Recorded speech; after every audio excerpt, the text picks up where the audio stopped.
우리 같이 한 목소리를 읽겠습니다. 하나님이 범죄한 천사들을 용서하지 아니하시고 지옥에 던져 어두운 구덩이에 두어 심판 때까지 지키게 하셨으며 옛 세상을 용서하지 아니하시고 오직 의를 전파하는 노아와 그 7 식구를 보존하시고 경건하지 아니한 자들의 세상에 홍수를 내리셨으며 소돔과 고모라 성을 멸망하기로 정하여 제가 되게 하사 후세에 경건하지 아니한 자들에게 본을 삼으셨으며 무법한 자들의 음란한 행실로 말미암아 고통당하는 의로운 옷을 건지셨으니 아멘. 마지막 때인 게 분명합니다. 어제 금요일인가요? 새벽기도 끝나고 가는데 아마존에 불이 붙어서, 아마존이 별명이 지구의 허파거든요. 거기서 사실은 그 숲으로 인해서 좀 그나마 공기가 정화된다. 그런데 그것이 홀랑 타가지고 위성으로 찍은 사진을 보면 브라질 전역이 깜깜하다는 거예요. 그렇게 한번 태워진 것은 언제 회복이 되겠습니까? 뭐 속초 지역에 불 났을 때도 우리나라가 저 회복되려면 최소 몇십 년 걸린다고 하는데 아마존 지역에 불이 났습니다. 얼마나 걸릴까요? 빙하는 녹아내려가고 있고요. 근데 이것과 상관없이, 또 상관없이 여러 나라들은 총과 칼 뭐 이런 것만 안 들었지 전쟁 중이잖아요. 미국과 중국이, 한국과 일본이, 또 우리나라와 북한이, 또 뿐만 아니라 여러 나라 가운데서 테러가 끊이지 않고 있고요. 난리와 난리 소문이 드러나고 있습니다. 마지막 때임을 여러분이 직감할 수 있기를 주님의 이름으로 축원합니다. 그럼 어떻게 하셔야 되겠어요? 뭔가 챙겨야 될 거 아닙니까? 그렇죠? 가장 먼저 반드시 챙겨야 될 게 뭐겠습니까? 자, 여러분 옆 사람에게 이렇게 격려합시다. 구원받을 만한 믿음을 챙깁시다. 구원받을 만한 믿음을 챙깁시다. 아멘. 하나님께서는 웬만하면 다 용서해 주시고요. 웬만하면 허물을 덮으시고 웬만하면 다 구원하기를 원하십니다. 아멘. 근데 오늘 본문에 보면 용서하지 아니하시고 멸망하기로 정하여 라고 나옵니다. 왜 용서하지 않으셨을까? 기회가 없었던 건 아니었을 거예요. 분명히 돌이킬 수 있는 기회가 있음에도 불구하고 이들이 듣지 아니었기 때문이라고 생각이 듭니다. 첫 번째로 나온 게 천사입니다. 천사는 우리와 다르잖아요. 종류 자체가. 그런데 그가 범죄했다는 거예요. 천사가 범죄한 천사들을 어떻게 하셨다는 거예요? 용서하지 않으셨다라고 얘기하는 겁니다. 그럼 우리 타락이라고 얘기합니다. 결과가 뭐였죠? 지옥입니다. 여러분, 죄의 싹은 사망인데 육신만 죽는 것이 아니라 영원히 멸망을 당하는 겁니다. 그러니 여러분, 죄를 주의할 수 있기를 주님의 이름으로 축원합니다. 용서와 심판. 그럼 누가 용서받고 누가 심판받는가? 누가 구원받고 누가 멸망을 당하는가? 누가 보전을 받고 누가 건져임을 당하고 누가 버림을 당하는가를 한번 생각해 보았으면 좋겠습니다. 5절 말씀에 보면 옛 세상을 용서하지 아니하시고 오직 의를 전파하는 누구요? 노아와 그 7 식구를 보존하시고 라고 그랬어요. 노아와 7 식구 보존하셨다. 뭐하는 중에? 심판하는 중에 보존하셨다. 다시 말하면 구원하셨다라고 말씀하시는 거예요. 노아는 어떤 사람일까요? 노아는 의인이요 안전한 자라. 그가 하나님과 동행했다 했습니다. 근데 노아가 그 믿음을 지키며 살았던 세대가 어떠했는가? 창세기 6장 5절에서 6절에 보면 여호와께서 사람의 죄악이 세상에 가득함과 가득했다라는 말은 빈틈이 없다는 얘기예요. 그러니까 여기 동서남북 위아래를 막론하고 전부 모른 채 가득했다는 거예요. 죄 악으로 가득 차 있다. 그리고 그의 마음으로 생각하는 모든 계획이 항상 악할 뿐임을 보시고 땅 위에 사람 지으셨음을 한탄하사 마음에 근심하셨어요. 얼마나 사태가 심각하면 한탄하실 정도였을까요? 얼마나 사태 상황이 안 좋으면 마음에 근심까지 하셨어요. 용서로는 해결이 안 되는 거예요. 그만큼 사태가 상황이 안 좋아졌다라고 하는 이야기인 거예요. 근데 그때 그 당시에 그 와중에 노아는 믿음을 지켰다는 게 중요하다는 사실입니다. 여러분, 핍박이 없고 회방이 없고 이러면 신앙생활 잘 하실 것 같죠? 언제 기도했는가 생각해보면 핍박할 때 기도하셨을 거예요. 언제 기도했냐면 삶이 곤고해졌을 때 기도한 거지 평안한데 사람이 간절히 기도하진 않거든요. 평안한데 사람이 기도하진 않아요. 노아가 믿음을 지키며 살던 시대는요, 죄악이 세상에 가득했다 그랬어요. 사람들이 생각하는 모든 것들이 항상 악했던 시대입니다.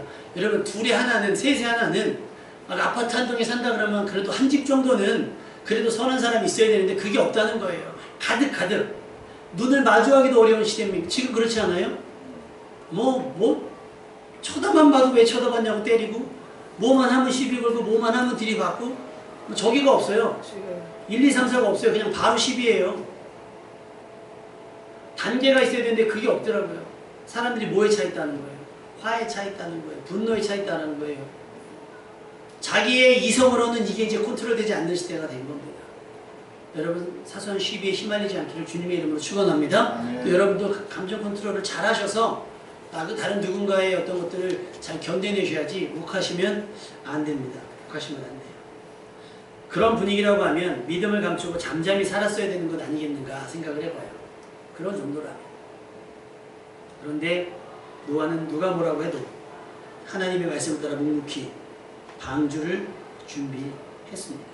그리고 의를 전파했다라고 오늘 5절 말씀에 기록되어 있어요. 오직 의를 전파하는 노아와 그렇게 기록되어 있습니다. 하나님께서 한탄하시면서도 끝까지 지켜내신 인생이 바로 노아와 같은 인생입니다. 하나님께서는 노아에게 인색하지 않으셨어요. 노아에게 은혜를 베풀어 주셨습니다. 그 은혜가 뭐였어요? 구원이었습니다. 모르는 척, 못 이기는 척, 세상 사람들 틈에 섞여 살았어도 누가 뭐라고 할 사람 하나 없을 정도의 지경의 세상이었는데, 세상에 노아는 믿음을 가지고 그 안에서 하나님과 동행했습니다. 여러분, 여기서 신앙 고백하는 건 중요하지 않아요. 시험 기간에 공부하는 게 뭐 대단한 거겠어요, 그렇죠? 시험 기간에 공부, 결혼 앞둔 신부가 다이어트 하는 거 뭐가 그 대단하겠어요? 별거 아니에요. 다 하니까. 남들 다 하는 것 가지고 대단한 거 하는 것처럼 우리가 낼 필요가 없어요. 세상 속에서, 직장 속에서 여러분 그리스도인입니까? 아멘. 가정 속에서 여러분 그리스도인입니까? 이웃들 사이 속에서도 여러분은 그리스도인입니까? 그거를 잘 생각해 볼 수 있기를 바랍니다. 그것이 진짜 믿음이에요. 믿음 없는 세상 속에서, 믿음 없는 사람들 틈 속에서 신앙 고백 되어지는 것, 그것이 진짜 신앙 고백인 거예요. 이것이 진짜 믿음이고 경건한 모습입니다. 노아가 방주를 만들기까지, 완성하기까지 하나님이 오래 참으셨습니다. 그리고 그 문이 닫히고 하늘문이 열려 물이 쏟아져 내리기 시작한 그때까지 세상 사람들은 여전히 아무것도 모른 채 먹고 마시며 시집가고 장가갔습니다. 마태복음 24장 38절에서 39절, 홍수전에 노아가 방주에 들어가던 날까지 사람들이 먹고 마시고 장가들고 시집가고 있으면서 홍수가 나서 그들을 다 멸하기까지 깨닫지 못하였다. 이 얘기를 오늘 본문의 말씀은 뭐라고 얘기하세요? 경건하지 아니한 자들이었다라고 얘기를 하는 겁니다. 여러분, 경건이 그래서 중요한 겁니다. 하나님은 경건한 자와 경건하지 아니한 자들을 구별하셨습니다. 경건한 자들에게는 은혜를 베푸셔서 구원 얻을 기회를 허락하셨고, 그 경건하지 아니한 자들은 냉정하게 심판을 하셨다라고 하는 거예요. 여러분, 한번 옆 사람에게 이렇게 얘기해 봅시다. 믿음이 없으면 눈치라도 있읍시다. 시작. 믿음이 없으면 눈치라도 있읍시다.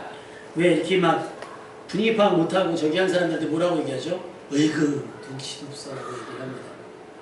노아 시대 때 사람들은, 노아는 특별하잖아요. 그런 사람이 없잖아요. 근데 그런 사람이 안 하던 짓을 하잖아요. 지금 산꼭대기에 배를 만들어요. 그럼 이상한 게 좀 한 번쯤은 생각해 볼 수 있지 않나요? 의심해 볼 수 있잖아요. 관찰해 볼 수 있잖아요. 가서 물어볼 수 있잖아요. 너 왜 그래? 왜 그래? 근데 노아라고 하는 사람이 이제까지 하나님께서 인정할 만한 사람이라고 한다면 사람들에게서도 어느 정도 인지도와 그 신뢰도는 있었을 거란 말이죠. 그러면 왜 노아가 저렇게까지 하루 이틀도 아니고 저렇게 큰 배를 만들고 있을까? 좀 눈치를 좀 했어야 되는 거예요. 왜 저럴까? 왜 저럴까? 더 해도 되는지 그만해야 되는지 잘 모르겠다면 노아에게 좀 물어봐요. 뭐 하는 거야? 왜 그러는 거야? 너 미친 거 아니야? 노아가 의를 전파했잖아요. 노아는 계속해서 의를 전파했다라고 하는 건 뭐예요? 계속 영향력을 미치고 있었다라는 거예요. 뭔가 복음적인 영향력이든 은혜 받았던 영향력이든 뭔가를 사람들에게 계속했으니 물어보면, 질문하면 답해줬을 거란 말입니다. 구원 얻을 기회를 그들에게 분명히 제공했을 거예요. 그들이 먹고 마시고 시집가고 장가가느라 도대체 구원에 관심을 두지 않았기 때문에 그렇게 된 거라고 하는 거예요. 여러분, 여러분의 삶도 그래요. 그냥 되는 대로 살아가시더라도 혹시 분위기가 이상해지면 빨리 눈치채시기를 바랍니다. 믿음은 없어도 믿음이 적어서 그 정도까지 감은 없어도 여러분 눈치는 좀 빠릿빠릿하셔야 돼요. 무뎌지지 마세요. 깨어 있어야 됩니다. 적어도 깨어는 있어야. 예전 학교 다닐 때 음악 듣기 평가했던 데가 있어요. 저희가 음악 듣기 평가를 봤는데 6문제가 7문제를 맞는데 우리 반 전체가 만점을 맞았어요. 대단하지 않습니까? 그 중심에 제가 있었습니다. 노래가 맨날 헷갈리는 거예요. 뭐 클래식을 들어봤어야 알죠. 아는 거 베토벤의 운명하고 엘리제를 위하여. 왜? 엘리제를 위하여 초등학교 때 껌 10원 넣으면요. 띠로디로디로 하고 나오고 자동차 후진할 때 나왔던 게 엘리제를 위하여 그 부분만 알아요.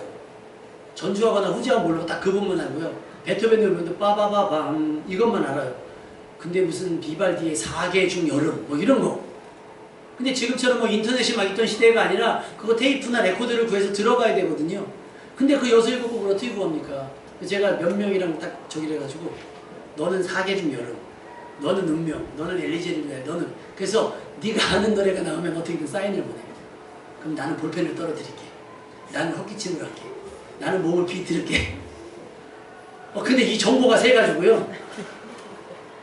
정보가 세가지고 다 맞춘 거예요. 야, 이런 일도 있더라고요. 근데 그 얘기를 안 들은 애들도 있을 거 아니에요. 근데 분위기를 보세요. 애들이 가만히 있는데 한두 곡은 그럴 수 있어요. 근데 가만히 보면 노래가 시작되고 조금 있으면 한 놈이 무슨 짓을 하거든요. 눈치가 있으면 따라서 맞출 수가 있어요. 눈치가 있으면. 눈치가 없으면 떠먹여줘도 모르는 거예요. 그게 답인지 아닌지 모르는 거예요. 그렇다고 제가 했던 짓이 정당하다고 말씀드리는 건 아닙니다. 정당하다고 말씀드리는 건 아닌데 눈치가 있어도 어느 정도는 감을 잡을 수 있어요. 가장 좋은 건 믿음이 있어야 하고요. 근데 만약에 믿음이 부족하다, 아니 눈치라도 있어야 된다고 생각해요. 왜 깨닫지 못했을까요? 방주에 들어가는 날까지. 왜? 잘 모르겠다면 여러분 주변에 기도하시는 분들, 말씀과 씨름하시는 분들 주목하시길 바랍니다. 그들이 무엇을 하는지, 그리고 왜 그렇게 하는지를 물으세요. 그럼 나도 어떻게 해야 구원을 얻는지 빨리 물으십시오. 사도행전에 보면 바울과 실라, 베드로와 요한 다 그런 사람들이 갇히고 있었을 때 주변 사람들에게 기회가 된 거예요. 왜 이런 일이 일어났는지. 간수가 뭐라 그래요? 내가 어떻게 해야 구원 얻을 수 있겠는가라고 물어봐요. 그때 얘기해 주잖아요. 주 예수를 믿으라. 그러니까 눈치가 이상해. 분위기가 이상한데 빨리빨리 기도하는 사람들에게, 말씀과 씨름하는 사람들에게 물어보세요. 어떻게 해야 될지를, 어떻게 해야 구원 얻게 될지를 물어보셔야 되는 거예요. 노아 시대 때는 아무도 노아에게 물어보지도 않았고 물어봤었다 할지라도 그것을 실행에 옮기지 않았어요. 결과가 어떻게 됐어요? 노아 7 외에 경건하지 않았던 사람들을 다 심판당했다라고 하는 거예요. 도대체 어떻게 살아야 멸망당하는지도 모르고 먹고 마시고 장가들고 시집가고만 있었을까요? 상황을 파악하십시오. 경건한 사람들이 지금 무엇을 하고 있는지. 그리고 창세기 7장 1절에 보면 여호와께서 노아에게 이르시되 너와 내 온 집은 방주로 들어가라. 이 세대에서 내가 내 앞에 의로움을 내가 보았습니다. 그 의로움이 바로 경건입니다. 경건은요, 하나님의 말씀을 따라 언제가 될지를 모르는 심판의 때까지 의심 없이, 불평 없이 묵묵히 방주를 만들어가는 과정 속에서의 삶이 경건인 거예요. 세상 사람들이 어떤 모습으로 이 세상을 살아가는지 상관하지 아니하고 여러분은 하나님 앞에서 구원받을 만한 삶을 살아가시기를 주님의 이름으로 축원합니다. 경건이라고 하는 것은 하나님의 말씀에 신경을 쓰는 거예요. 하나님의 뜻을 염두에 두고 살아가는 거예요. 그거 자꾸 신경 쓰이는 거예요. 그러다 보니 먼저 그의 나라와 그 일을 구할 수밖에 없는 삶이 경건입니다. 여러분에게 주어진 시간, 허락된 힘을 구원하는 데 쓰시기를 바랍니다. 그렇다면 우리의 삶 속에서 하나님께서 주신 은혜의 날들이 있을 거예요. 그러면 이루어가는 과정 속에서의 치열한 삶, 거기서 여러분이 지지 않고 반드시 이겨 여러분과 여러분의 가족이 구원을 얻게 될 줄로 믿습니다. 타락한 천사들을 용서하지 않으시고 지옥에 던지셨어요. 두 번째, 노아시대의 사람들, 무감각 같던 사람들, 경건하지 아니했던 사람들을 용서하지 않으시고 홍수로 심판을 하셨다고 그랬어요. 세 번째 모델로 나온 것이 소돔과 고모라입니다. 용서받지 못한 소돔과 고모라. 왜 멸망당했죠? 우리가 알고 있는 뻔한 이유 있죠. 소돔과 고모라가 왜 멸망당했죠? 유다서 1장 7절에 보면 소돔과 고모라와 그 이웃 도시들도 그들과 같은 행동으로 음란하며 다른 육체를 따라가다가 영원한 불의 형벌을 받음으로 거울이 되었느니라 그랬어요. 음란함 때문에 멸망을 당했다라고 우리가 알고 있습니다. 그럴 수도 있어요. 근데 표면적인 이유는 그럴 수 있습니다. 그런데 표면적인 이유가 아니라 진짜 이유가 있어요. 진짜 이유. 용서받지 못한 소돔과 고모라가 멸망당하게 된 진짜 이유가 에스겔서 16장 49절에서 50절에 나옵니다. 내 동생 소돔의 죄악은 이러하다. 소돔과 그의 딸들은 교만하였다. 양식이 많아서 배부르고 한가하여 평안하게 살면서도 가난하고 못 사는 사람들의 손을 붙잡아주지 않았다. 오히려 그들은 교만하였으며 내 눈앞에서 역겨운 일을 하였다. 그러므로 내가 그것을 보고는 그들을 없애버렸다 라고 이야기를 합니다. 요 말씀 유다서 1장 10절의 음란한 말씀이든지 에스겔서의 그렇게 무자비한 말씀이든지 이 말씀을 오늘 6절 말씀에 보면 자 6절 말씀 한번 같이 읽어볼까요? 6절 말씀 오늘 본문의 6절 말씀 시작. 소돔과 고모라성을 멸망하여 제가 내게 하사 후세에 경건하지 아니한 자들에게 오늘 삼으셨으니 경건하지 않으면 어떻게 된다는 거예요? 죄가 된다는 거예요. 심판을 당하게 된다는 것을 경고하신 겁니다. 교만은 패망의 선봉이지요. 내게 주어진 많은 은혜들이 소돔과 고모라는 워낙 풍요로운 곳이었잖아요. 그러니까 롯이 거기를 선택한 거거든요. 롯이 소돔과 고모라를 선택한 것은 거기 막 유흥과 이것이 아니라 물이 많고 마치 약속의 땅처럼 적과 꿀이 흐르는 곳 그런 곳이었어요. 그런데 그곳에서의 그 풍요로움 배부르고 양식도 많고 배부르고 한가하고 평안하기까지도 하면서 가난한 사람을 두고 보지 않은 거예요. 지켜보지 않고 돌봐주지 않았다라고 하는 거죠. 선을 알고도 행치 않는 것은 죄다.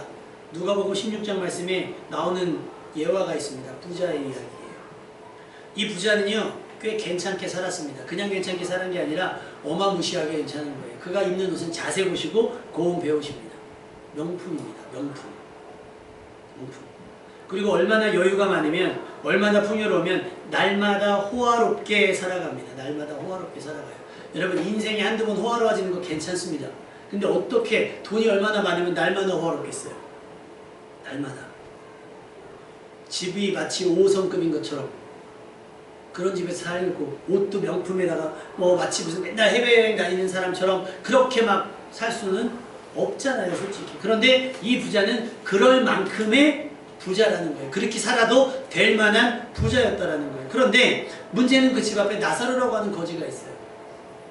근데 나사로의 몸의 상태가 별로 좋지가 않습니다. 나사로의 직업은 거지예요. 그리고 상태는 헌대가 많아서 심지어 동네 개들이 다 와서 그 헌대를 막 핥을 정도였습니다. 왜 부잣집에 있느냐? 부스럭이라도 먹게. 살아야겠으니 부스럭이라도 먹게. 다시 말하면 음식물이라도 뭐가 나오면 그거라도 먹게. 거기 있었다라고 하는 거예요. 극과 극의 삶이지 않습니까? 여러분 땅에서 살아도요 차이는 날 수밖에 없습니다. 근데 땅에서의 차이는 괜찮습니다. 마지막 날 하늘에서의 차이가 나지 않기를 주님의 이름으로 축원합니다. 왜? 왜 중요하냐? 어떻게 살았든지 간에 누구에게나 공평하게 죽음은 옵니다. 어떤 거 가지고 죽음을 맞이합니까? 여러분이 살아왔던 삶의 모습을 가지고 죽음을 맞이합니다. 부자는 부자의 삶으로 죽음 앞에서 계산되어지고 나사로는 거지로서 살아가다가 모습으로 살아갑니다. 계산을 당하게 됩니다. 죽었어요. 둘 다 죽었습니다. 근데 너무 또 차이나는 결론이 났습니다. 어떤 결론이 났어요? 음부에 들어갔다고 했습니다. 거지 나사로는 아브라함의 품에 안겨 있습니다. 부자는요 뜨거운 불기둥의 색에서 아브라함의 품에 안겨 있는 나사로를 봤습니다. 여러분 여기서 깨달아야 될 게 있어요. 되게 고통받는구나. 그게 깨달은 게 아니라 이 사람이 아브라함도 알아요. 그리고 품에 안긴 나사로도 알았다라는 거죠. 저절로 알게 됐겠습니까? 평상시에 누군가 보고했겠죠. 저 어떡할까요? 알았던 거예요. 아브라함을 알았다는 거는 말씀을 안다는 얘기예요. 말씀을 알면서도 나사로의 처지와 형편을 알면서도 자기는 날마다 호화롭게 연락을 하면서도 불구하고 나사로에게 살 기회를 주지 않았다는 것, 그것이 경건하지 않음이고 받은 바 은혜와 은사, 복 있잖아요. 하나님께서 여러분에게 맡기셨어요. 쌓아두고 자랑하라고 있는 게 아니에요. 와, 나 이거 봐라, 나 이거 봐라 하라고 주신 게 아니란 말이에요. 어린아이들처럼 철없이 이거 봐라 하는 것이 아니라 내게 주셨으니 이것 갖고 무엇하라고 내게 주셨을까라고 하나님께 물으셨어야죠. 그것으로 창고를 새로 짓거나 그것으로 내 집을 넣거나 그것으로 차를 바꾸거나 이럴 것이 아니라 이것 가지고 하나님 무엇하기를 원하십니까? 라고 하나님께 물으시고 여러분이 그것을 어떻게 주일에 쓸 것인지를 생각하고 계산해 보셔야죠. 그것이 경건한 삶인 겁니다. 경건이라고 하는 말의 뜻은요, 신앙심이라는 뜻을 갖고 있습니다. 또 하나님을 두려워한다라는 말의 뜻을 갖고 있어요. 경외한다는 뜻과 비슷합니다. 그리고 경건은 하나님의 거룩한 성품을 담는 것이라고도 이야기를 합니다. 그런데 저는 전에 한번 경건이라고 하는 얘기를 했었어요. 경건이라는 거. 오늘 새로운 경건의 뜻을 여러분에게 말씀드리고자 합니다. 한번 따라서 해보실까요? 신앙 고백과 일상생활의 일치. 신앙 고백과 여러분의 삶이 똑같아야 돼요. 교회의 모습과 사회에서의 모습이 똑같아야 됩니다. 아멘. 여기서 목사이면 세상 나가서도 목사이고 여기서 장로님이거나 권사님이거나 안수지사님이거나 집사님이시거나 그리스도인이라고 한다면 세상 속에서도 그래야 되는 거예요. 아멘. 얼마 전에 장례가 있었잖아요. 근데 이제 한쪽에서 제가 아는 동기 목사님 어머님이 돌아가셔서 연락이 왔어요. 형님, 어머니가 돌아가셨는데 그 돌아가신 그 명패에 사모라고 써도 되나요? 안 되나요? 물어봐요. 되지 않을까? 그랬더니 아버지가 목사님이시거든요. 근데 아버지가 안 된다는데요. 그게 정식적인 공식적인 명칭이 아니라 안 된다는 거예요. 예전에 받으셨던 권사라고 하는 직분 그거를 그냥 쓰셨다고 그래서 제가 목사님께 여쭤봤어요. 아는 목사님한테 선생님 사모라고 하는 말을 쓰는 것이 신뢰가 됩니까? 그랬더니 그래서 뭐 사실은 사모라는 말은 규정된 말이 없긴 없다는 거죠. 그러나 우리가 이미 사모님이라고 부를 때부터는 공식적인 명칭이기 때문에 했다는 거죠. 그래서 고 목사 누구 혹은 누구누구 목사 누구누구 사모 이렇게 돼 있잖아요. 근데 어느 목사 할머니 그러는 거예요. 자기는 나중에 죽으면 성도라는 이름을 쓸 거라는 거예요. 아멘. 직임은 의미가 없다는 거죠. 아멘. 성도인지 아니인지가 중요하니 아멘. 내 명패에는 성도라고 적어달라고 할까요? 하나님 앞에 아멘. 다 성도니까. 저도 성도잖아요. 아멘. 여러분도 성도이고 직임만 제가 목사인 거예요. 아멘. 그러니까 여러분도 성도. 그러니까 성도라고 쓰겠다라고 하는 거죠. 성도. 성도라고 한다면 여러분 성도다운 삶을 살아가시기를 주님의 이름으로 축원합니다. 적어도 그리스도인이라고 불러지잖아요. 우리가 그리스도인이라고 한다면 적어도 예수님을 먹칠하는 일들, 하나님의 뜻을 왜곡하는 일들과 태도는 없어야 되지 않겠습니까? 경건은 여러분의 신앙 고백과 실제 삶이 일치되어야 되는 거예요. 또 반대로 경건이 여러분 개인적인 믿음의 크기라고 볼 수 있는데 그것도 아니에요. 경건은 개인의 능력이 아닙니다.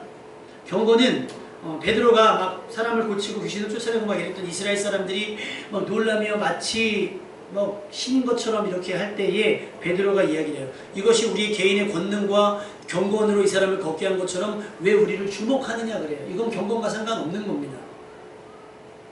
경건과 상관이 없어요. 잘 생각하셔야 됩니다. 소돔과 고모라 경건치 아니하는 자들의 본이 되었다. 그랬어요.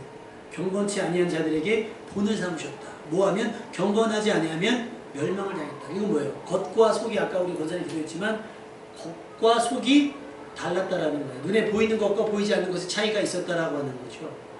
교회 안에서와 교회 밖에서의 모습이 차이가 있었다라고 하는 건데 경건은 뭐예요? 그것이 일치가 되는 거예요.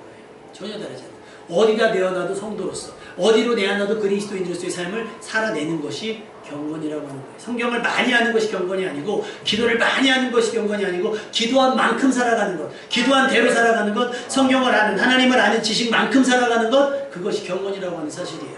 그러니까 말씀을 많이 모르잖아요. 말씀을 많이 모르지만 한 가지밖에 몰라요. 1907년 대부흥운동이 일어날 때 그때는 한글도 제대로 모를 때였는데요. 그때 왜 부흥이 일어났습니까? 한 가지 회개하면 용서해 주신다라고 하는 한 가지 붙잡고 자기의 죄를 남의 것을 속인 것, 남을 속인 것, 욕한 것 이런 것들 회개하기 시작하시면서 성령이 임했던 거예요. 아는 거 하나만 가지고 씨름하시면 돼요. 그러면 그것이 뭐가 돼요? 경건이 되는 거예요. 그러면서 경건의 폭이 넓어지겠죠.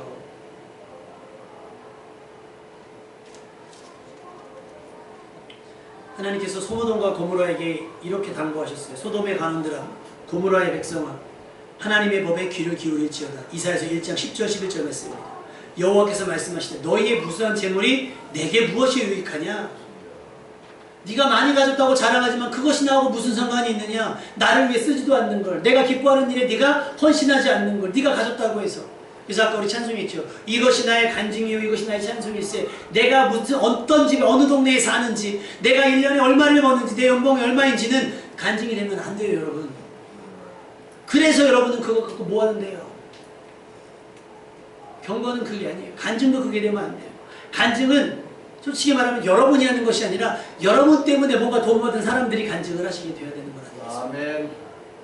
내가 기도를 많이 했어. 그래서 내가 한동안은 TV에 어떤 목사님 나오셨는데 40일 금식 기도를 3번인가 했다고 나왔다는 거예요. 목사님들이 그러는 거죠. 왜 나와 저게? 40일 금식을 유명해지려고 했나? 물론 아닐 거예요. 아닐 겁니다. 대단한 일이긴 하죠. 엄청난 일입니다. 그건 개인의 경건의 훈련인 거예요. 경건의 연습인 거예요. 누구나 다 할 수 있는 일은 아닌 겁니다. 근데 그 목사님만의 사역인 거죠. 어떤 분은 성경을 막 달달달달 암송해요. 막 외워질 때까지 성경을 읽는 분들도 있어요. 그분은 그분의 경건인 거예요. 다 일괄적이지 않아요. 똑같지 않습니다. 경건의 영역은 다 달라요. 한 가지 주의할 건 뭐냐면 경건이 자랑이 돼서는 안 된다라고.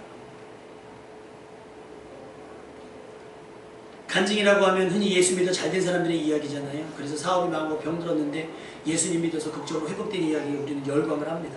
근데 진짜 믿음, 구원받는 믿음은 사망이 믿음 없는 사람들 가운데 우겨싸임을 당한 상황 가운데서 신앙을 고백하는 자들의 믿음인 거예요. 아멘. 진짜 믿음은 잘 됐을 때 찬양하는 사람이 아니에요. 그것도 대단한 믿음이긴 한데 안 됐음에도 불구하고 예수는 그리스도. 하영주 목사님은 그렇게 고백하셨다 그래요. 그분이 폐암으로 하시다가 이제 하는데 많은 사람들이 비아냥거린 거예요. 아니 많이 고쳤다면서 왜 본인은 못 고쳤다. 예수님이 십자가 달리셨던 것처럼 똑같이 내가 기도했는데 하나님께 나를 고쳐주지 아니하실지라도 그 하영주 목사님의 고백은 하나님은 살아계시다. 아멘. 그리고 하나님은 나를 사랑하신다. 이것이 경건인 거예요. 기분 좋을 때만 하는 것이 경건이 아니고 여러분의 삶이 최악의 나락으로 떨어지고 그랬을 때에도 불구하고 하나님은 살아계시다라고 고백하는 것이 경건입니다. 그래서 믿음은 자랑이 아니라 고백되어져야 돼요.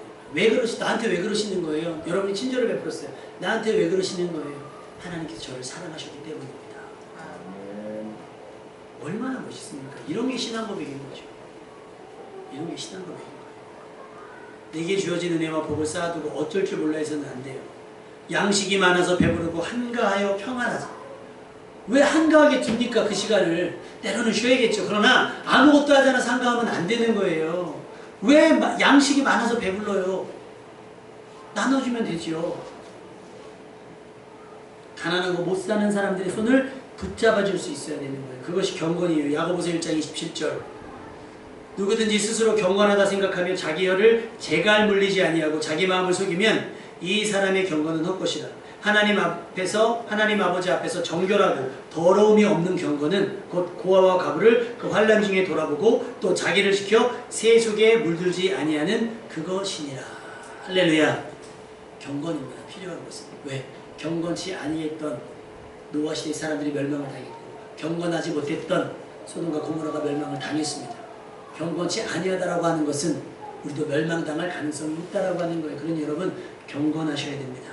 말로만 신앙 고백을 하지 말고 삶으로 고백되어지는 믿음을 가지십시오. 항상 말 조심하십시오. 자기 혀를 재갈 물리지 아니하고 자기 마음을 속이면 이 사람의 경건은 헛것이라는 거예요. 말 함부로 하지 마세요. 차라리 말을 안 하시는 게 나을 수도 있어요. 또 받은 바 은혜와 복으로 고아와 과부를 돌아볼 줄 아는 그런 믿음을 가지십시오. 여러분 순서를 잘 해보세요. 예전에는 목사님들이 가난했잖아요. 목사님들이 가난했으니까 성도님들이 조금 여유 있을 때 혹은 목사님들을 이렇게 해주는 게 어떻게 귀할 수도 있어요. 근데 여러분 이제는 상황이 바뀌었습니다. 목사님들은요, 목사님들 알아서 사시게 두시고요. 두시고 여러분 주변에 고아와 과부를 하세요. 왜냐하면 목사들도 습관이 안 좋아지더라고요. 제 예전에 전도사 생활하면서 청년 때는 그런 게 없었는데 전도사 딱 되니까 다른 교회 갔을 거 아닙니까? 본교회 때는 다른 교회 갔더니 명절 때 되니까 뭘 줘요. 기분 좋대요. 그래서 전도사라고 주니까 명절 때 설날 때 받았는데 그 추석이 다가오니까요. 전에는 한 번도 생각해보지 않았던 이번에 뭘 주나? 안 좋더라고요. 경건은요 목사한테 잘하는 것이 아니라 누구한테 잘하는 거예요? 고아와 과부에게 잘하는 것이에요. 그러니까 목사한테 그렇다고 그 목사님한테 함부로 해도 되는 그러라고 말씀드리는 게 아니잖아요. 예의는 지키시고요. 또 여러분 직장생활 속에서 이렇게 막 그 줄서기에서 그분들에게 막 할 필요 없다는 거예요. 그분들은 우리보다 연봉도 많고요. 우리보다 뒤에서 받는 것도 많아요. 선물 많아요. 우리보다 조금 약한 교회, 전에 말씀드렸던 그 목사님처럼 목회를 중단할 수밖에 없는 처지 노예분들, 편지 보내는 선교사님들 중에 우리가 걸러내서 우리 처지 원구석에 도울 수 있는 만큼 그것이 경건인 거예요. 다른 게 경건이 아니고요. 가난하고 못 사는 사람들의 손을 붙잡아 주는 것이 경건인 겁니다. 또한 노아가 그 시대 속에서 자기를 지켜야 했던 것처럼 여러분들도 새 속에 물들지 않게 여러분을 몸부림치면서 지켜서 살아가시는 것, 그것이 경건이에요. 여러분이 경건이라고 하는 게 시간이 지나면 오래 믿으면 자동으로 얻어지는 걸까요? 그렇지 않아요. 오늘 주보 보셨어요? 주보? 이걸 뭘 검색해서 나온 사진이냐면 선수촌 훈련 해가 검색해서 나온 사진이에요. 선수촌에서 훈련하는 선수들은요 토할 때까지 훈련을 한대요. 어느 기술 하나를 완성시키고 어느 단점을 보완하기 위해서요 토하도록 막 땀이 아니라 막 진짜 피를 토하도록. 이게 그 하얀 게 뭔지 아세요? 밀가루가 아니라 이게 뭐예요? 뭐라 그러죠? 이거 막 증기 같은 거 몸에서 막 땀 나가지고 이게 나는 거예요. 먼지 나는 게 아니고. 훈련 양이 그렇다는 말이에요. 훈련의 강도가 이렇다는 거예요. 개인의 명예와 부와 자기의 목적을 위해서도 이렇게 땀 흘린다는 말이죠. 디모데전서 4장 7절에 뭐라고 기록되어 있어요? 망령되고 허탄한 신화를 버리고 오직 따라합시다. 경건에 이르기를 연습하라. 그래야 우리가 노아 시대 때도 살아남을 수가 있고요. 소돔과 고모라의 처지 속에서도 살아남을 수가 있게 되는 거예요. 왜? 경건치 아니한 자들은 심판을 당하게 되니까요. 경건입니다. 필요한 거 경건. 연습하셔야 돼요. 매일 조금씩 강도를 높여서 세상에서 확실히 구별될 만한 자들의 삶을 살아가셔야 됩니다. 말씀의 분량을 올리세요. 말씀의 분량을 조금씩. 오늘 한 장 읽었다면 내일은 한 장 반. 쉬운 성경부터 편하게 읽어가세요. 기도의 시간을 좀 넓히시고 또 확보하세요. 그 기도의 깊이를 좀 더 깊이 묵상할 수 있으셔야 되는 거예요. 예배의 횟수를 늘리세요. 경건이 그런 거예요. 아멘. 가만히 있는 것이 아니라 예배를 주일날 오는지 11시면 드리는 거야. 정해놓고 믿지 마시고 은혜 되면 우연히 시간이 되면 안 드렸는데 수요 예배 오늘 7시지? 들려보시는 거예요. 금요기도에 한번 해보시는 거예요. 매일 하는 얘기가 아니라 그렇게 여러분이 예배의 시간들에게 여러분이 노출을 할 수 있어야 돼요. 그것이 경건인 거예요. 저절로 됩니까? 자전거를 처음에 그냥 탈 때 막 그냥 한 번에 타져요? 안 타져요. 수영이 저절로 되어집니까? 안 돼요. 모든 스포츠가 기본기 없이 되깁니까? 기본기. 제가 처음에 탁구를 하러 갔는데 원래 배드민턴을 하다가 코치 선생님한테 불려갔어요. 이야, 탁구공이 한 진짜 1000개 이상이 막 굴러다니니까요. 어릴 때. 너무 신기한 거예요. 한 달 동안 탁구공만 주셨어요. 그러더니 이제 라켓을 딱 주는데 이제 치나보다 이 공을 막 치나보다 했더니 한 달 동안 스윙 연습만 했어요. 공은 잡지도 치지도 못하려고. 그게 뭐예요? 연습. 그러니까 뭐가 잡혀요? 폼이 잡혀요.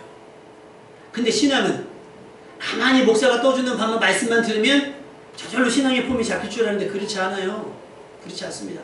여러분이 스스로 성경을 필출하셔야 되고 여러분의 목소리로 여러분의 마음으로 기도할 수 있어야 되는 거예요. 그러기 위해서는 어떻게 돼요? 연습하셔야 되는 거예요. 그래야 소돔과 고모라 꼴이 되지 않고 노아 시대의 꼴이 되지 않는다라고 하는 거예요. 예배가 익숙해지고 기도가 자연스러워지고 구제와 선교가 즐거움이 될 때까지 연습하세요. 이런 삶이 구원을 이루어가는 자의 경건한 모습입니다. 하나님께 등 돌리지 마십시오. 하나님을 마주하십시오. 말씀을 덮어놓지 말고 말씀을 듣고 말씀을 따라 사는 자가 되어야 합니다. 그렇게 경건하게 살아가십시오. 이런 경건이 곧 평안이 되고 마지막 날에 얻을 구원이 되는 줄로 믿습니다. 그럼 한 가지만 질문할게요. 우리가 구원 얻는 방법이 뭐가 있을까요? 어떻게 해야 구원 얻죠? 어떻게 해야 구원 얻어요? 믿으면 된다 그러죠. 그냥 믿습니까? 막무가내로? 예수와 함께 사는 겁니다. 그 전에 따라합시다. 오직 은혜. 구원의 스타트는 은혜에서 시작이 되는 거예요. 하나님께서 은혜를 주지 아니었으면 믿을 수가 없어요. 우리가 하나님 말씀을 들을 수도 없고요. 은혜로 열어놓으셨어요. 기회가 주어진 거예요. 그 다음에 왜 아까 우리 장로님이 말씀하신 건 최종 단계. 함께 살아가는 건 어려우니까 연습을 통해서 발탁되셔야 돼요. 그거는. 그 다음에 뭐예요? 믿는 거예요. 근데 여러분 믿어집니까? 여러분 오늘 제가 드렸던 말씀 믿어져요? 믿으려고 하셔야 돼요. 믿으려고 하셔야 돼요. 안 그러면 믿어지지 않아요. 오직 은혜로 구원을 얻는 거예요. 오직 믿음으로 구원을 얻는 거예요. 그래서 믿음의 결과가 뭐예요? 믿음의 결국은 구원을 얻음이라. 할렐루야. 경건은 뭘까요? 믿고부터 구원을 이루기까지의 과정 전체가 경건이어야 된다. 아멘. 한순간도 경건하지 않으면 안 되는 거예요. 믿는 순간부터 점점 더 경건해지고 믿음 경지에 오를 수 있도록 매일매일 연습하셔야 돼요. 지독하게 연습하셔서 말씀이 익숙해지고 예배가 자연스러워지고 막 할 때까지 연습하셔서 구원이 흐트러지지 않도록, 여러분의 구원이 위태위태해지지 않도록 위해서 여러분 경건 훈련을 계속 하셔야 됩니다. 그렇지 않으면 어떻게 돼요? 멸망당하는 거예요. 용서받지 못하고 멸망당하는 거예요. 노아시대 사람들처럼, 경건하지 않았던 노아시대 사람들처럼, 경건하지 못했던 소돔과 고모라처럼 여러분은 경건해져서 멸망치 않고 영생을 얻는 여러분 될 수 있기를 주님의 이름으로 축원합니다.